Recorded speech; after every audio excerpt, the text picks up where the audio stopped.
കേരളത്തിന്റെ 70% എക്കോണമിയെ താങ്ങി നിർത്തുന്നതും ഞങ്ങൾ അയക്കുന്ന പണം കൊണ്ടാണ്, റെമിറ്റൻസ് കൊണ്ടാണ്. 2 ആഴ്ച മുമ്പാണ് ആദ്യത്തെ ഹാർട്ട് ട്രാൻസ്പ്ലാന്റ് ഒമാനിൽ സംഭവിച്ചത്. ഒരു പ്രവാസിയും അവനവന് വേണ്ടി ജീവിക്കുന്നില്ല എന്നുള്ളതാണ്. മിഡിൽ ഈസ്റ്റിലേക്ക് ഡോക്ടർമാർ വരുന്നത് പൊതുവെ പഠിക്കുവാനോ എഡ്യൂക്കേഷണൽ ആയിട്ടുള്ള എന്തെങ്കിലും കരിയർ ഡെവലപ്മെന്റിനോ ആരും മിഡിൽ ഈസ്റ്റിലേക്ക് വരാറില്ല. ഇവിടെ നിന്ന് പോകുന്ന പ്രവാസിയുടെ പരിചയജ്ഞാനമോ അനുഭവ സമ്പത്തോ നാട്ടിലുള്ള ഒരു മനുഷ്യനും ഉണ്ടാവില്ല. അതിനേക്കാൾ വലിയ എന്ത് ഓർമ്മക്കുറിപ്പാണ് ഈ പ്രവാസ ലോകത്ത് മെഡിക്കൽ പ്രൊഫഷനിൽ എനിക്ക് കിട്ടുക എന്നുള്ളത് ഇനിയൊന്നും കിട്ടാനില്ല. മറക്കില്ല ഞാൻ ഈ പ്രവാസം. നമസ്കാരം. മറക്കില്ല ഞാൻ ഈ പ്രവാസം. പ്രവാസികൾ മറ്റുള്ളവർക്ക് വേണ്ടി ജീവിക്കുമ്പോൾ സ്വന്തമായി ജീവിക്കാൻ മറന്നു പോകുന്നു. ഓരോ പ്രവാസിയും ഇനി മുതൽ അവനവന് വേണ്ടി കൂടി ജീവിക്കണം. ഇതൊരു ഓർമ്മപ്പെടുത്തലാണ്. മറക്കില്ല ഞാൻ ഈ പ്രവാസം. ഇന്ന് ഡോക്ടർ ആരിഫ്, മലയാളിയാണ്, ഒമാൻ സലാലയിൽ പ്രവർത്തിക്കുന്നു. ആരോഗ്യരംഗത്ത് മാത്രമല്ല, സാമൂഹിക സേവന രംഗത്തും അദ്ദേഹം പ്രതിജ്ഞാബദ്ധമായ പ്രവർത്തനങ്ങൾ കാഴ്ചവെക്കാറുണ്ട്. ഇന്ന് നമ്മളോടൊപ്പം മറക്കില്ല ഞാൻ ഈ പ്രവാസത്തിൽ doctor Arif. Rose Garden Restaurant Dammam. എല്ലാവർക്കും നമസ്കാരം. എൻ്റെ പേര് ആരിഫ് അലി കുളത്തേക്കാട്ടിൽ എന്നാണ്. ഞാനൊരു ഡോക്ടറാണ്, ENT ഹെഡ് ആൻഡ് നെക്ക് സർജനാണ്. ഏതാണ്ട് 1998 മുതൽ മെഡിക്കൽ ഫീൽഡിലുള്ള ഒരാളാണ്. നാട്ടിലായിരുന്നു. ഞാൻ പഠിച്ചതൊക്കെ Christian Medical College Vellore, Thrissur medical കോളേജിലൊക്കെയാണ് പഠനവും ഉപരിപഠനവും ഒക്കെ പൂർത്തിയാക്കിയത്. അതിനുശേഷം 2007 ഞാൻ ഗൾഫിലേക്ക് വരുന്നത്, മസ്കറ്റ് എന്ന് പറയുന്ന ഒമാൻ്റെ തലസ്ഥാനമായ മസ്കറ്റിലേക്ക് വരുന്നത്. 2010 സുൽത്താൻ ഖാബൂസ് യൂണിവേഴ്സിറ്റി ഹോസ്പിറ്റലിലേക്ക് വന്നു. അതിനുശേഷം ഒക്ടോബർ 2023 ഞാൻ മസ്കറ്റിൽ നിന്നും സലാലയിലേക്ക് പ്രൊമോഷനോടുകൂടി ട്രാൻസ്ഫർ ചെയ്യപ്പെട്ടു. ഇപ്പോൾ ഒമാനിലെ അല്ലെങ്കിൽ ഗൾഫിലെ കേരളം എന്നറിയപ്പെടുന്ന സലാലയിൽ ഇപ്പോൾ ഞാൻ കുടുംബമൊക്കെയായി എൻ്റെ പ്രൊഫഷനായിട്ട് വളരെ സമാധാനത്തോടും സന്തോഷത്തോടു കൂടി മുന്നോട്ട് പോകും. ഞാൻ ജനിച്ചു വളർന്നതൊക്കെ തൃശ്ശൂർ ജില്ലയിലാണ്. തൃശ്ശൂർ ജില്ലയിൽ കാളത്തോട് എന്ന് പറയുന്ന ഒരു ദേശത്താണ് ഞാൻ ജനിക്കുന്നത്. എൻ്റെ അച്ഛൻ, എൻ്റെ വാപ്പയുടെ പേര് ജനാബ് ആലിക്കുട്ടി സാഹിബ്, ഉമ്മയുടെ പേര് PR ഫാത്തിമ. ഉമ്മ കണ്ണൂരുകാരിയാണ്. കണ്ണൂർ ഹൈറേഞ്ച് ഏരിയ ആയിട്ടുള്ള ഇരിക്കൂറിലാണ് അവരുടെ തറവാട്. എൻ്റെ വാപ്പ ആണ് തൃശ്ശൂരുള്ളത്. അങ്ങനെയാണ് ഞങ്ങളൊക്കെ തൃശ്ശൂർ വരുന്നത്. ബേസിക്കലി ഞങ്ങൾക്ക് 7 മക്കളാണ് എൻ്റെ വാപ്പയ്ക്കും ഉമ്മയ്ക്കും. അതിൽ 7ാമത്തെ ഏറ്റവും താഴെയുള്ള മകനാണ് ഞാൻ. ഞങ്ങൾ 4 ആണുങ്ങളും 3 പെണ്ണുങ്ങളുമാണ്. എൻ്റെ 2 സഹോദരന്മാർ മരണപ്പെട്ടു പോയി. വാപ്പ 1 വർഷം മുമ്പ് മരണപ്പെടുകയുണ്ടായി. ഉമ്മ നാട്ടിലുണ്ട്. അപ്പോൾ അവിടെ തന്നെയാണ് തറവാടുള്ളത്. പക്ഷെ ഞാനിപ്പോൾ എൻ്റെ വീട് വെച്ചിട്ടുള്ളത് ചങ്ങരംകുളം എന്ന് പറയുന്ന എടപ്പാൾ ഭാഗത്ത് അടുത്തുള്ള ചങ്ങരംകുളം എന്ന് പറയുന്ന ഒരു സ്ഥലത്താണ്. ഞാൻ വിവാഹിതനായി, 2 പെൺകുട്ടികളുണ്ട്. ഭാര്യയുടെ പേര് രജത ആരിഫ്. അവർ ഗുരുവായൂരുകാരിയാണ്. ഒരുപക്ഷെ നിങ്ങൾ അറിയുമായിരിക്കും, സിനിമാ രംഗത്തും രാഷ്ട്രീയ രംഗത്തൊക്കെ പ്രവർത്തിക്കുന്ന PT കുഞ്ഞു മുഹമ്മദ് എന്ന് പറയുന്ന സാംസ്കാരിക മേഖലയിൽ പ്രവർത്തിക്കുന്ന അദ്ദേഹത്തിൻ്റെ മകളെയാണ് ഞാൻ വിവാഹം കഴിച്ചിട്ടുള്ളത്. 2 കുട്ടികളാണ്. മൂത്ത കുട്ടികൾ അഖില ആരിഫ്, അവരിപ്പോൾ അമല ഹോസ്പിറ്റലിൽ 1ാം വർഷ മെഡിക്കൽ വിദ്യാർത്ഥിയാണ്. 2ാമത്തെ ആള് അബിയ ആരിഫ്, അവരിപ്പോൾ +2 ഇപ്പോൾ എൻ്റെ കൂടെ ഇന്ത്യൻ സ്കൂൾ സലാലയിൽ പഠിക്കുന്നുണ്ട്. മെഡിക്കൽ പ്രൊഫഷനും ഫാമിലി ലൈഫും പലപ്പോഴും ഒത്തുപോകാറില്ല, പ്രത്യേകിച്ച് മെഡിക്കൽ ഫീൽഡിലുള്ള ആളുകളെ സംബന്ധിച്ചിടത്തോളം. എന്നെപ്പോലൊരു വ്യക്തിയാണെങ്കിൽ ഞാൻ ക്രിസ്ത്യൻ മെഡിക്കൽ കോളേജ് പോലുള്ള ഒരു ക്യാൻസർ ഹോസ്പിറ്റലിൽ 10-11 വർഷം വർക്ക് ചെയ്യുകയും പഠിക്കുകയും ഒക്കെ ചെയ്തിട്ടുള്ളതാണ്. പക്ഷെ പൊതുവെ നമ്മൾ ഈ പ്രൊഫഷണൽ ലൈഫുമായിട്ട് മുന്നോട്ട് കൊണ്ടുപോകുമ്പോൾ ഫാമിലി ലൈഫും കൂടി ബാലൻസ് ചെയ്യുക എന്നുള്ള ഒരു തീരുമാനത്തിൻ്റെ ഭാഗമായിട്ടാണ് സത്യം പറഞ്ഞാൽ ഞങ്ങൾ മിഡിൽ ഈസ്റ്റിലേക്ക് ഡോക്ടർമാർ സാധാരണ വരുന്നത്. മിഡിൽ ഈസ്റ്റിലേക്ക് ഡോക്ടർമാർ വരുന്നത് പൊതുവെ പഠിക്കുവാനോ എഡ്യൂക്കേഷണൽ ആയിട്ടുള്ള എന്തെങ്കിലും കരിയർ ഡെവലപ്മെൻറ്റിനോ ആരും മിഡിൽ ഈസ്റ്റിലേക്ക് വരാറില്ല.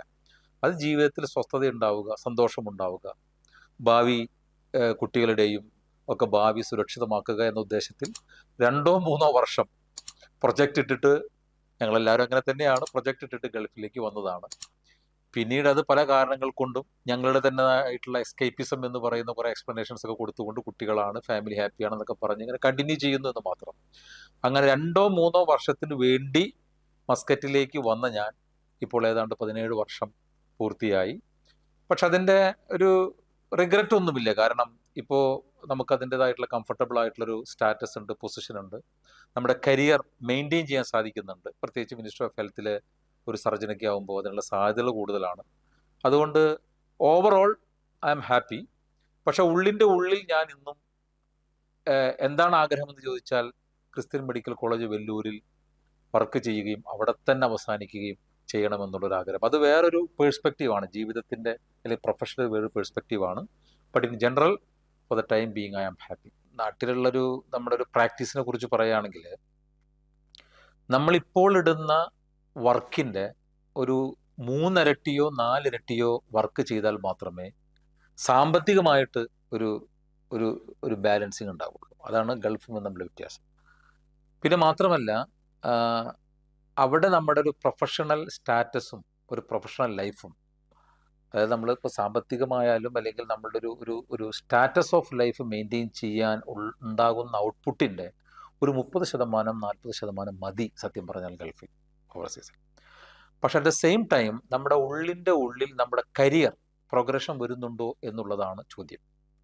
അപ്പോൾ നമുക്കൊരു കരിയറും ഇല്ലാതെ വെറും പണം മാത്രം എന്ന രൂപത്തിൽ ഗൾഫിനെ കാണാൻ സാധിക്കില്ല. പക്ഷേ ഇന്നത്തെ നിലയിൽ ഗൾഫ് ഏറെ മാറിയിരിക്കുന്നു. ഒരു 20 വർഷം മുമ്പുള്ള മെഡിക്കൽ രംഗത്തെ ഒരവസ്ഥയല്ല ഇപ്പോൾ ഗൾഫിലുള്ളത്. ഇപ്പോൾ ഒട്ടനവധി സൂപ്പർ സ്പെഷ്യാലിറ്റി ഹോസ്പിറ്റലുകളും ഹൈടെക് ഹോസ്പിറ്റലുകളും, ഇപ്പോൾ ഞാൻ വർക്ക് ചെയ്യുന്ന മിനിസ്റ്റർ ഓഫ് ഹോസ്പിറ്റലിലെ വർക്കുകളുമെല്ലാം തന്നെ ഏറെക്കുറെ താരതമ്യപ്പെടുത്തുകയാണെങ്കിൽ ഏതാണ്ട് ഈ അഡ്വാൻസ്ഡ് മെഡിക്കൽ കെയർ എങ്ങനെ കൊടുക്കുന്നു അതേ രൂപത്തിലേക്ക് വന്നിട്ടുണ്ട്. അപ്പോൾ നമ്മൾ പറയുമ്പോൾ ഒരു ഡോക്ടർക്ക് അവിടെ എന്താണ് കരിയർ പ്രോഗ്രഷൻ ഉണ്ടോ എന്ന് ചോദിച്ചാൽ, അത് നമ്മൾ ചെന്നെത്തുന്ന ആശുപത്രിയും നമ്മൾ ചെയ്യുന്ന പ്രവർത്തനങ്ങളനുസരിച്ചിട്ടാണത്. ഇതായി ഇപ്പം ഞാൻ പ്രൈവറ്റ് ഹോസ്പിറ്റലിൽ വർക്ക് ചെയ്യുമ്പോൾ എനിക്ക് അത്രയും ഒരു ഔട്ട്പുട്ട് കാണിക്കാൻ കഴിയുമായിരുന്നില്ല. പക്ഷേ ഇന്ന് മിനിസ്ട്രിയിലേക്ക് വന്നതിന് ശേഷം സത്യത്തിൽ ഇപ്പോൾ ഞാൻ വർക്ക് ചെയ്യുന്ന ഹോസ്പിറ്റലിനെ സംബന്ധിച്ച് തന്നെ പറയുകയാണെങ്കിൽ, ഈ ഓപ്പറേഷൻ്റെ വെയിറ്റിംഗ് ലിസ്റ്റ് എന്ന് പറഞ്ഞാൽ ഏതാണ്ട് 1.5 വർഷം വരും. അപ്പം അത്രയ്ക്കും ക്രൗഡുള്ള, പോപ്പുലേഷനുള്ള, എന്നാൽ അത്രയ്ക്കും പ്രൊഫഷണൽ മാൻ പവർ ഇല്ലാത്തൊരു സ്ഥലത്ത് നമ്മൾ വർക്ക് ചെയ്യുമ്പോൾ സ്വാഭാവികമായിട്ട് നമ്മുടെ കരിയറിന് അതൊരു ഗുണമാണ് ആക്ച്വലി. കാരണം നമുക്ക് ഒരുപാട് കേസുകൾ ചെയ്യാൻ പറ്റും, ഒരുപാട് ചലഞ്ചിങ് കേസുകൾ ചെയ്യാൻ പറ്റും, അതിനനുസരിച്ചുള്ള ഫെസിലിറ്റീസ് നമുക്ക് ഡിമാൻഡ് ചെയ്യാൻ പറ്റും. അപ്പോൾ ആ രൂപത്തിലൊക്കെ നോക്കുകയാണെങ്കിൽ ഒരു 100% കംപ്ലീഷൻ ഇല്ല എങ്കിൽ പോലും താരതമ്യേന ഞാൻ പ്രതീക്ഷിച്ചതിനേക്കാളുള്ള ഒരു പ്രൊഫഷണൽ ഇൻറ്റഗ്രിറ്റി ഇപ്പോൾ എനിക്ക് കിട്ടുന്നുണ്ട്. കഴിഞ്ഞ 10 വർഷത്തെ ഒരു അസസ്മെൻ്റ് എടുക്കുകയാണെങ്കിൽ എൻ്റെ ഒരു പേഴ്സണൽ എക്സ്പീരിയൻസിൽ, മുമ്പൊക്കെ ഇന്ത്യയിലേക്ക് മെഡിക്കൽ ടൂറിസത്തിന് പോയിരുന്ന രോഗികളുടെ പ്രധാന ഗുണം എന്താണെന്ന് വെച്ചാൽ, ഒന്ന് അഡ്വാൻസ്ഡ് മെഡിക്കൽ കെയർ, 2 എക്സ്പെൻസ് വളരെ കുറവാണ്. മറ്റുള്ള യൂറോപ്യൻ രാജ്യങ്ങളെയും അമേരിക്കൻ രാജ്യങ്ങളെയും അപേക്ഷിച്ച് വളരെ എക്സ്പെൻസ് കുറവാണ്. പ്രധാനമായിട്ടും ഹൈടെക് അഡ്വാൻസ്ഡ് കെയർ തന്നെയാണ് അതിൻ്റെ കാര്യം. ഇപ്പോഴും ആ കാര്യത്തിന് വലിയ മാറ്റമൊന്നും സംഭവിച്ചിട്ടില്ലെങ്കിൽ പോലും ഏതാണ്ട് ഒരു 50% ആളുകൾക്കും അവരുദ്ദേശിക്കുന്ന അതേ കെയർ ഈ ഇപ്പോൾ സൗദി അറേബ്യ ആണെങ്കിലും ഖത്തർ ആണെങ്കിലും ഒമാൻ ആണെങ്കിലും, ഇപ്പോൾ ഈ 3 രാജ്യങ്ങളാണ് പൊതുവിൽ മെഡിക്കൽ അഡ്വാൻസ്മെൻ്റ് ഏറെയുള്ള ഒരു മിഡിൽ ഈസ്റ്റേൺ രാജ്യങ്ങൾ എന്ന് പറഞ്ഞാൽ അവിടെ കിട്ടുന്നുണ്ട്. ഇപ്പോൾ അതിൻ്റെ അനുബന്ധമായിട്ട് തന്നെ പറയട്ടെ, ഇപ്പോൾ 2 ആഴ്ച മുമ്പാണ് ആദ്യത്തെ ഹാർട്ട് ട്രാൻസ്പ്ലാന്റ് ഒമാനിൽ സംഭവിച്ചത്. ഇപ്പോൾ മിഡിൽ ഈസ്റ്റിലെ one of the first of its kind എന്ന് പറയാം.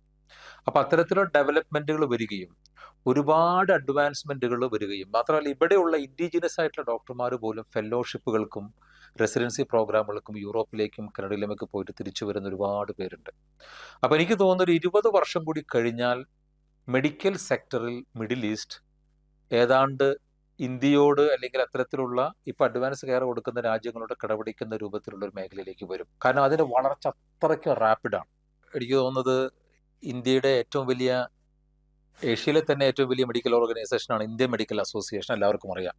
അത് രാഷ്ട്രീയമായിട്ടുള്ള ഒരു ഓർഗനൈസേഷൻ അല്ല, ഡോക്ടേഴ്സിൻ്റെ ഒരു academic body Indian Medical Association. 2014 Indian Medical അസോസിയേഷൻ്റെ ഒരു overseas branch, first overseas branch Kerala സ്റ്റേറ്റിൻ്റെ കീഴിൽ മസ്കറ്റിൽ രൂപപ്പെടുത്താൻ എനിക്ക് കഴിഞ്ഞു എന്നുള്ളതൊരു വലിയ നേട്ടമായിട്ട് ഞാൻ കാണുന്നു. അതിൻ്റെ ഫൗണ്ടർ പ്രസിഡന്റ് ആയിരുന്നു.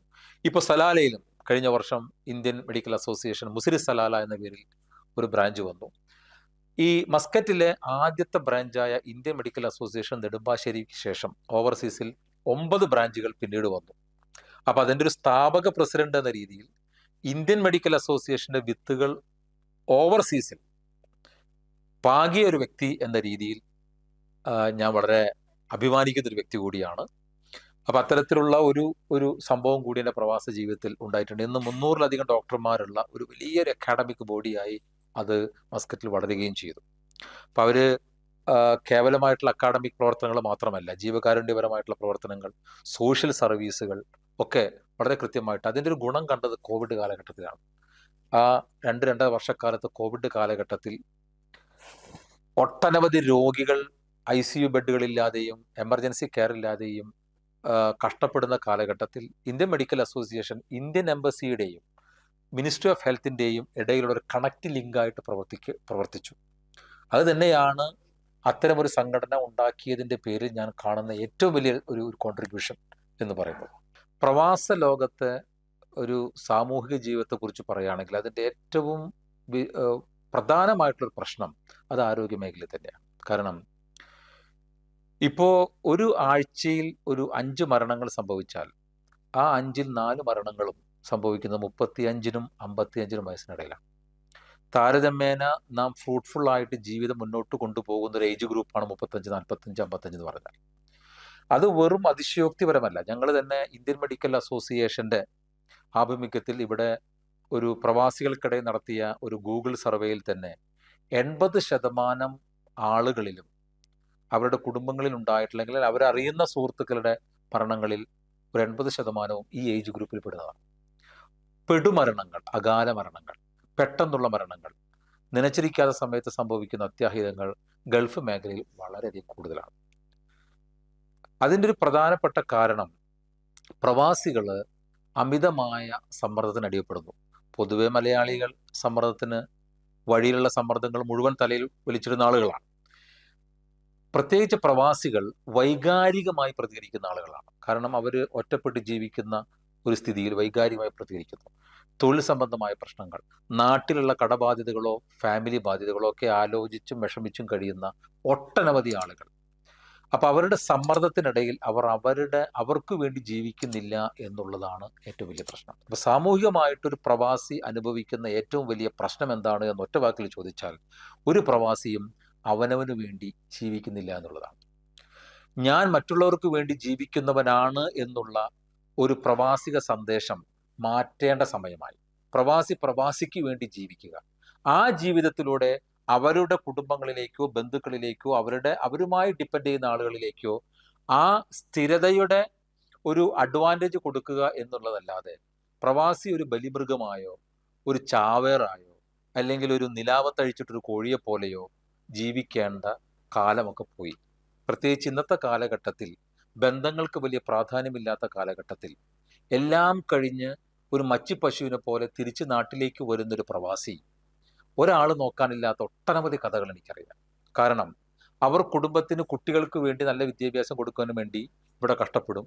അതിലൊരാൾ ന്യൂസിലാൻഡിലായിരിക്കും, ഒരാൾ ഓസ്ട്രേലിയയിലായിരിക്കും, അല്ലെങ്കിൽ ഒരാൾ ബാംഗ്ലൂരായിരിക്കും. തിരിച്ചു വരുന്നൊരു പ്രവാസിയെ സംബന്ധിച്ചിടത്തോളം അവൻ്റെ കയ്യിലൊരു ഇൻവെസ്റ്റ്മെൻറ്റ് ഉണ്ടാവില്ല. മക്കൾ നോക്കുമെന്നുള്ള ധാരണയിൽ തിരിച്ചു വരുന്ന പ്രവാസികളിൽ 80% പേരും അനാഥരാണ്. ഫോഴ്സ്ഡ് ഓർഫൻസ് ആയിട്ട് ജീവിക്കുന്ന പ്രവാസികളാണ്. അപ്പോൾ സാമൂഹികമായിട്ട് പ്രവാസി നേരിടുന്ന ഏറ്റവും വലിയ പ്രശ്നം എന്ന് പറഞ്ഞാൽ പ്രവാസി അവനവന് വേണ്ടി ജീവിക്കുവാൻ മറന്നു പോകുന്നു എന്നുള്ളതാണ്. പ്രവാസി അവനവന് വേണ്ടി എന്തെങ്കിലും കരുതി വയ്ക്കുന്നതിലൂടെ മാത്രമേ ഒരു പ്രവാസിക്ക് ആരുമില്ലാത്ത കാലത്ത് തലയെടുപ്പോടുകൂടി ജീവിക്കാനാകൂ എന്നുള്ളതാണ് ഇവിടുത്തെ സാമൂഹിക ഇടപെടലിൽ നിന്നും എനിക്ക് പഠിച്ച ഏറ്റവും വലിയ പാഠം. ഞാൻ പോകുന്ന എല്ലാ സദസ്സുകളിലും, ഞാൻ പ്രസംഗിക്കുന്ന എല്ലാ വേദികളിലും, എല്ലാ സെമിനാറുകളിലും ഞാൻ ഊന്നി പറയുന്ന ഒരു കാര്യമാണ്, തിരിച്ചു പോകുമ്പോൾ ഒരു ലൈഫ് ഇൻഷുറൻസ്, ഒരു ഹെൽത്ത് ഇൻഷുറൻസും നിങ്ങൾക്കുണ്ടെങ്കിൽ നിങ്ങളുടെ ജീവിതം സുരക്ഷിതമാണ്. കാരണം എന്നെ മക്കൾ നോക്കുമെന്നുള്ള ധാരണയിൽ, ആ ഒരു ധാരണയിൽ തിരിച്ചു പോകുന്നൊരു പ്രവാസിയെ സംബന്ധിച്ചിടത്തോളം അതൊരു ഇനി ഈ ആധുനിക കാലഘട്ടത്തിൽ വർക്കൗട്ട് ആവുന്ന ഒരു വൈകാരികമായ നിലപാടല്ല. വൈകാരികം മാറ്റിവെച്ച് വിവേകത്തോടുകൂടി പ്രവാസി ജീവിച്ചാൽ ഇനി ആയുസ് ഒടുങ്ങുന്ന ആ കാലഘട്ടത്തിൽ സുരക്ഷിതമായി തല ഉയർത്തി ജീവിക്കാൻ സാധിക്കും. ഈ ഓർഗനൈസേഷൻസ് ഒക്കെ ഇതിനെക്കുറിച്ച് ബോധവാന്മാരാണ്. Basically പ്രവാസിയും ബോധവാനാണ്.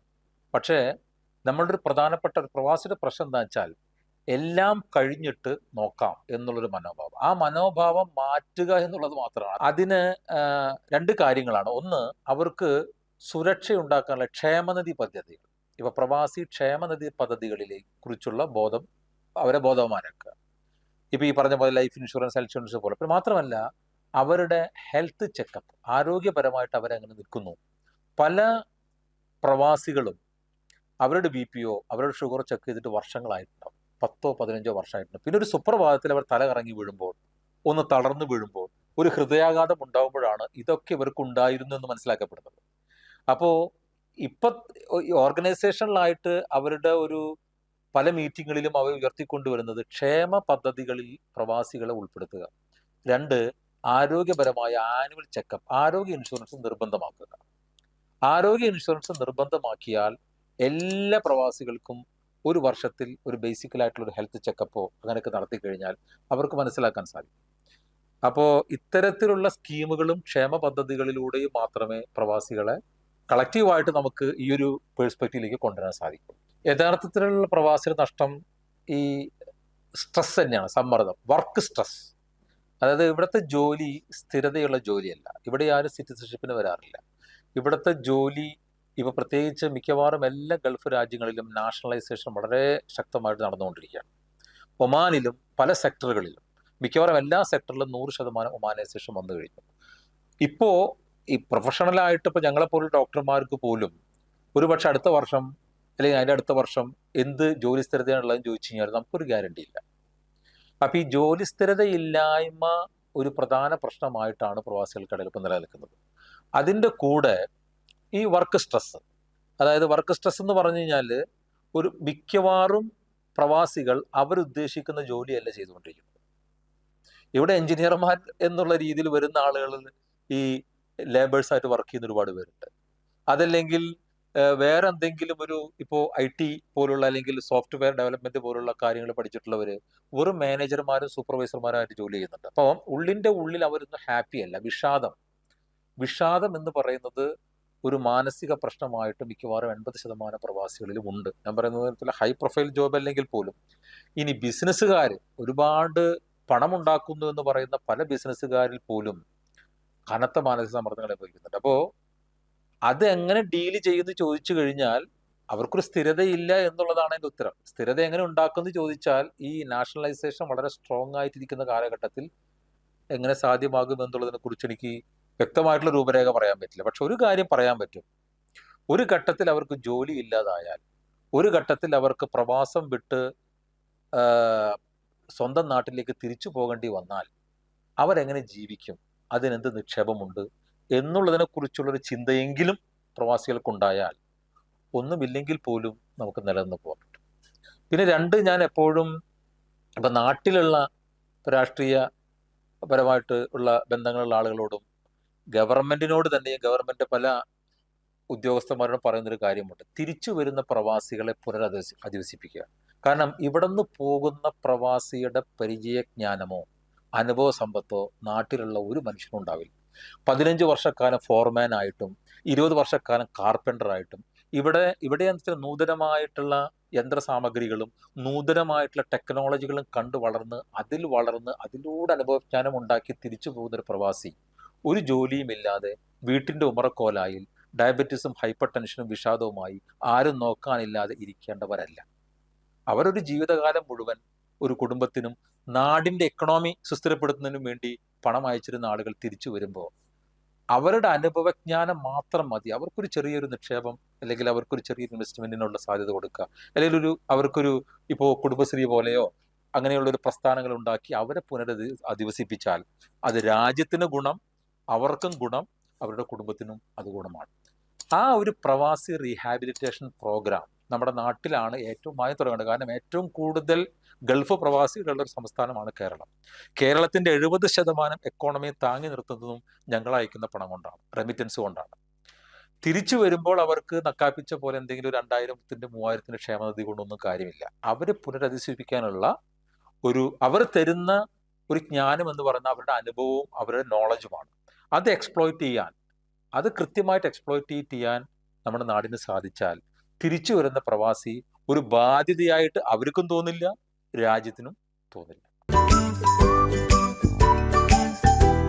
Rose Garden Restaurant Dammam. ഇപ്പൊ നിങ്ങൾ നാടുമായിട്ട്, നമ്മുടെ കേരളവുമായിട്ട് കമ്പയർ ചെയ്താൽ ഒരുപക്ഷെ നാടിനേക്കാൾ കൂടുതൽ ഓണാഘോഷങ്ങളും ക്രിസ്തുമസ് ആഘോഷങ്ങളും ഈദ് ആഘോഷങ്ങളും അവാർഡ് നൈറ്റുകളും അതുപോലെ തന്നെ ഈ സ്റ്റേജ് പ്രോഗ്രാമുകളും കൂട്ടായ്മകളൊക്കെ ഇപ്പൊ സലാല പോലുള്ള രാജ്യത്ത് പറയുകയാണെങ്കിൽ മിക്കവാറും എല്ലാ ദിവസവും അവർക്ക് പ്രോഗ്രാമുകളാണ്. ജോലി വിട്ടു വന്നാൽ അവരുടെ മെയിൻ പരിപാടി അതാണ്. അപ്പോൾ അത് എന്തുകൊണ്ട് ചെയ്യപ്പെടുന്നു എന്ന് ചോദിച്ചാൽ, ഈ വർക്ക് സ്ട്രെസ് കുറയ്ക്കുവാനും സന്തോഷമാരവും പ്രവാസികൾ സംഘടിക്കുക എന്നുള്ളതിൻ്റെ, നമ്മൾ മലയാളികൾ തന്നെ ഒരു 2-3 പേരുണ്ടെങ്കിൽ അവർ സംഘടിച്ചിരിക്കും എന്ന് പറയുന്നത് പോലെ ആ സംഘടനാ ബോധം പ്രവാസികളെ ശക്തമായിട്ട് കാണിക്കുന്നു. അപ്പോൾ ആ സംഘടനാ ബോധമാണ് പ്രവാസിയുടെ ഒരു മാർഗം, സന്തോഷിക്കാനുള്ള ഒരു മാർഗം.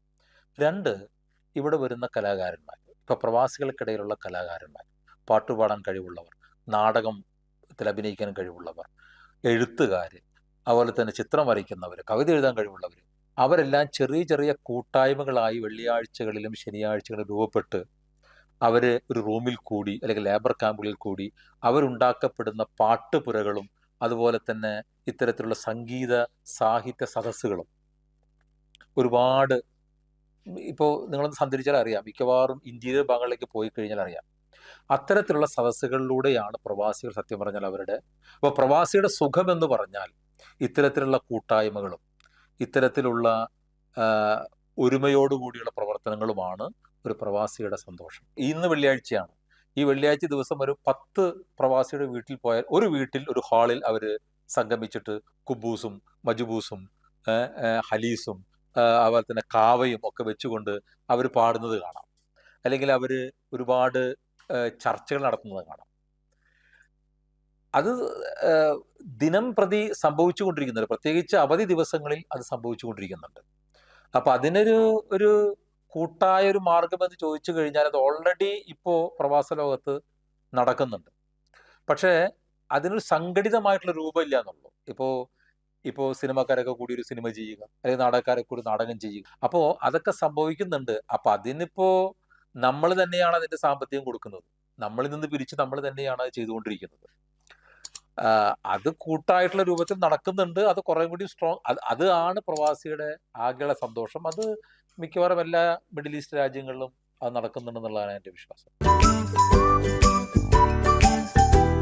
Rose Garden Restaurant Dammam.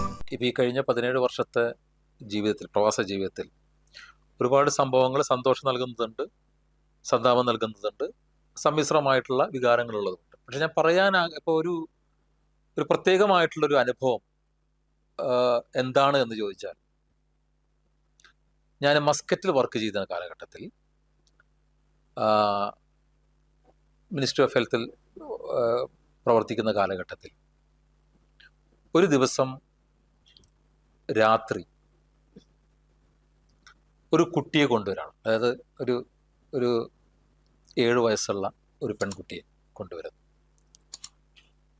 അതീവ ഗുരുതരമായ ഹെഡ് ഇഞ്ചുറി എന്ന് ഞങ്ങൾ വിശേഷിപ്പിക്കുന്ന അതീവ ഗുരുതരമായ രക്തസ്രാവമുള്ള ഒരു കണ്ടീഷനിൽ ആ കുട്ടി വരുന്നു. സംഭവം എന്താണെന്ന് ചോദിച്ചു കഴിഞ്ഞാൽ, ഈ കുട്ടി സ്കൂൾ ബസ്സിൽ നിന്നും വീട്ടിലെത്തി, സ്കൂൾ ബസ്സിൽ നിന്നും ഇറങ്ങി വണ്ടിയുടെ പിറകിലൂടെ ക്രോസ് ചെയ്ത് വീട്ടിലേക്ക് വരുന്നു. അമ്മ വീട്ടിൻ്റെ ഫ്രണ്ടിൽ ഡോറിൽ കാത്തു നിൽക്കുന്നു. ഈ വണ്ടി പെട്ടെന്ന് ബാക്ക് എടുക്കുകയും ആ കുട്ടിയുടെ ശരീരത്തിലൂടെ റൈറ്റ് സൈഡിലുള്ള വീല് കയറുകയും ചെയ്തു. ഞങ്ങൾ ആരും പ്രതീക്ഷിച്ചിട്ടില്ല കുട്ടി രക്ഷപ്പെടുമെന്ന്. അത് അന്ന് ഞാനായിരുന്നു ഡ്യൂട്ടി. മൂക്കിൽ നിന്ന് കഠിനമായ രക്തസ്രാവം എന്ന് പറഞ്ഞാൽ വളരെ ശക്തമായിട്ടുള്ള രക്തസ്രാവം. ഇവിടെ വന്നതിന് ശേഷം അത്രയും ഫോഴ്സ്ഫുൾ ആയിട്ടുള്ള രക്തസ്രാവമുള്ള ഒരു കേസ് ഞാൻ കണ്ടിട്ടില്ല. ഉടനെ ആ കുട്ടിയെ കാഷ്വാലിറ്റിയിൽ അഡ്മിറ്റ് ചെയ്യുകയും പിന്നീട് എമർജൻസി തിയേറ്ററിലേക്ക് എടുക്കുകയും ചെയ്തു. ആ രാത്രി 4 വട്ടമാണ് ആ കുട്ടി ഓപ്പറേഷന് വിധേയമായത്, പല സ്പെഷ്യാലിറ്റികളിലും ഡോക്ടർമാർ. ആ കുട്ടിയുടെ ഒരു കണ്ണ് പോയി, മറ്റേ കണ്ണിൻ്റെ 80% കാഴ്ച നഷ്ടപ്പെട്ടു.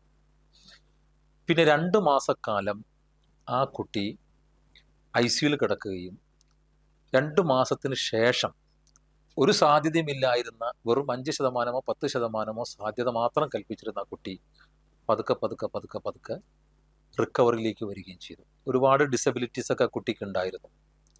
പിന്നീട് 5 വർഷത്തിന് ശേഷം, 5-6 വർഷത്തിന് ശേഷം പിന്നെ ആ കുട്ടിയെക്കുറിച്ചൊരു വിവരമില്ല, ആ കുട്ടിയെക്കുറിച്ചുള്ള അനുഭവജ്ഞാനമില്ല, എന്താ സംഭവിക്കണമെന്ന് അറിയില്ല, അവർ വിട്ടുപോയോ എന്നറിയില്ല. ആ കാലഘട്ടത്തിൽ ഇടയ്ക്കിടയ്ക്കുള്ള ഫോളോ അപ്പ് കഴിഞ്ഞപ്പോൾ ആ കുട്ടി പോയി. 6 വർഷത്തിന് ശേഷം വളരെ ക്യൂട്ടായിട്ടുള്ള, വളരെ സൗന്ദര്യമുള്ള, വളരെ പ്ലസൻ്റ് ആയിട്ടുള്ള ഒരു കുട്ടി അമ്മയുമായിട്ട് എൻ്റെ ഒപ്പിയിലേക്ക് വരിക. അപ്പം ഞാൻ ആ സംഭവത്തിൻ്റെ അറിയാമെങ്കിൽ പോലും അവരെക്കുറിച്ചൊന്നും കാര്യമായിട്ടുള്ള ധാരണയില്ലാത്തതുകൊണ്ട് ആ കുട്ടിയാണെന്ന് പോലും ഞാൻ അന്ന് ആ സമയത്ത് ഓർത്തിരുന്നില്ല. എന്നിട്ട് അവർ ഒരു പടം, എൻ്റെ ഛായാചിത്രം ഗൂഗിളിൽ സെർച്ച് ചെയ്ത് ഛായാചിത്രം വരച്ച ഒരു പടം എനിക്ക് കൊണ്ടുവന്ന് തന്നു. ആ ഒരു വശത്ത് കാഴ്ചയില്ല, ഒരു വശത്ത് ഒരു 70% മാത്രം കാഴ്ചയുള്ള ഒരു കുട്ടി, ആ കുട്ടി വരച്ചൊരു കുട്ടി എൻ്റെ പ്രസൻറ്റേഷനാണ് എന്ന് പറഞ്ഞ് നമ്മുടെ മുന്നിലേക്ക് തരുന്നു. അത്തരത്തിലുള്ള സംഭവങ്ങൾ നാട്ടിൽ വർക്ക് ചെയ്യുമ്പോൾ പലപ്പോഴും ഉണ്ടായിട്ടുണ്ടെങ്കിൽ പോലും ഗൾഫ് ജീവിതത്തിൽ ഇന്ന് വരെ ഇത്രയും വൈകാരികമായ രീതിയിൽ ഞാൻ എൻ്റെ ഫോട്ടോ നോക്കിക്കണ്ട ഒരു സന്ദർഭം ഉണ്ടായിട്ടില്ല. അപ്പോൾ പ്രവാസ ലോകത്ത് എനിക്ക്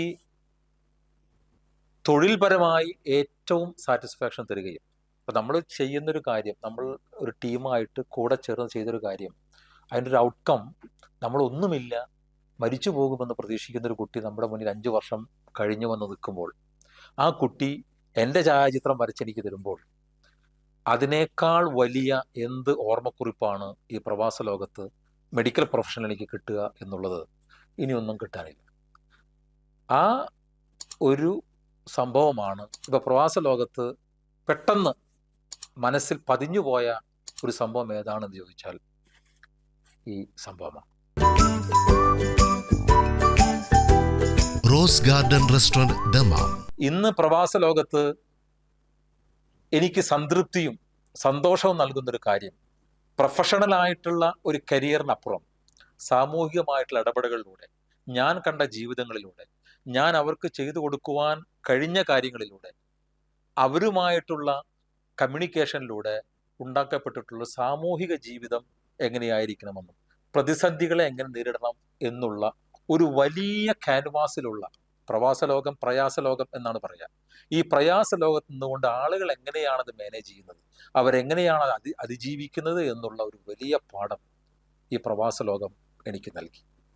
ആ പ്രവാസ ലോകമാണ് എന്നെ ഇന്നും സന്തോഷവും സംതൃപ്തിയുമുള്ള ഒരു പ്രവാസിയായിട്ട് നിലനിർത്തുന്നത്. സാമൂഹിക ജീവിതവും മാനുഷിക ജീവിതവും എന്താണെന്ന് എന്നെ പഠിപ്പിച്ച, അതിൻ്റെ കെട്ടുപാടുകളിലൂടെ എങ്ങനെ സഞ്ചരിക്കാമെന്ന് എനിക്ക് ജ്ഞാനം നൽകിയ ഈ പ്രവാസ ലോകം സ്വബോധം നഷ്ടപ്പെടുന്ന വരെയും ഈ പ്രവാസ ലോകത്തെ എനിക്ക് എങ്ങനെയാണ് മറക്കാൻ സാധിക്കുക, എനിക്ക് എങ്ങനെയാണ് വിസ്മരിക്കാൻ സാധിക്കുക? അതുകൊണ്ട് തന്നെ ഒരിക്കലും ഇനി ഒരിക്കലും മറക്കില്ല ഈ പ്രവാസം.